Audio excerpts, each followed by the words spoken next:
Wengenza wethu ake nginibingelele ngiphinde nginamukele kuphinda kuphike la kuzofinyelela khona le video. Wengana wethu ungabe uqala ke ungena kule channel ecegcinezele usubscribe okusha ngo-Nkanyiso Zungu ozama inhlanhla kuMaZulu FC. Usazoqhubeka nokufesa uNkanyiso Zungu njengoba ke naMaZulu FC abezama ukuwoka inhlanhla esemchithile. Nomdlali ke uzothola ke esehamba efongqa ke isigqoko lapha nje ugajwe IPirates ngenxa yokuhluleka ukuziphatha ke ngendlela efanele.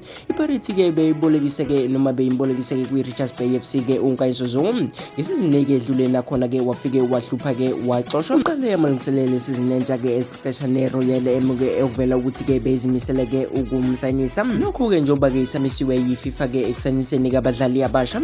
Ubone kungcono ke uzama kwenye ke indawo kwaziseke newindi lokusayinisa abadlali ke liyavala ngoSeptember 22. Ubese buyela ke kuMaZulu FC kwiqembu la aqala khona ke ibhola elikhokhelayo kodwa kwafike kwangahambela ke kahle izinto. Ngokubuya ke kuba ifa post ke ugcine ngolesibili ke ukujima naleli qembu watshelwa ke ukuthi akayozama ke kwenye indawo. Umqeqeshi ke wosuthu uPablo ke Martin uqinisekisile ke ukuthi sebesithathile ke izinqumo ngabadlali ababahlulayo yize ngabadalulanga ke lapha ngamagama.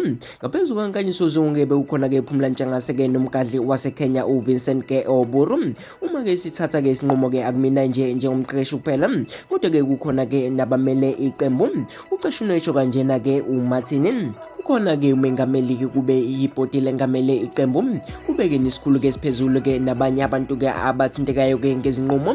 Kwelami ngicala nje umqeqeshi ke nethimba lami sithathwa ke ulwazi ngabadlali sibahlolile ke simnikeza ke kubaphathi uthe njengamanje ke uma bebheka ke umdlali abambhekeli ke lesizini kuphela kodwa ke babuka ke nekusasa ngoba ke bafuna ke ukwakha inqanawo ke yesikhathi eside. Okumanje ke siyasebenza ke lo msebenzi ke ngowesikhathi ke eside sithuthukisa ke iqembu ke sithuthukise ke abadlali ke esinabo. Kuyiqiniso ke kodwa ukuthi ke khona ke abadlali ababejima nathi kodwa ke asikabasayinisi okwamanje ziqhubeka ke nomsebenzi ke sizosebenza ke ngabadlali esinabo. Uma kukhona ke uzayo ke sizomamukela ke ngezandla ezimhlophe uzobe ke ezosiza ke ukufeza ke izinhloso zethu nalokho ke esibekele khona njengokwemphumela. Ngaleyo lokho lapha ke akukho ke okutheni ke singakhuluma njengamanje kodwa ke futhi ke ngijabuleke ngabadlali ke enginabo.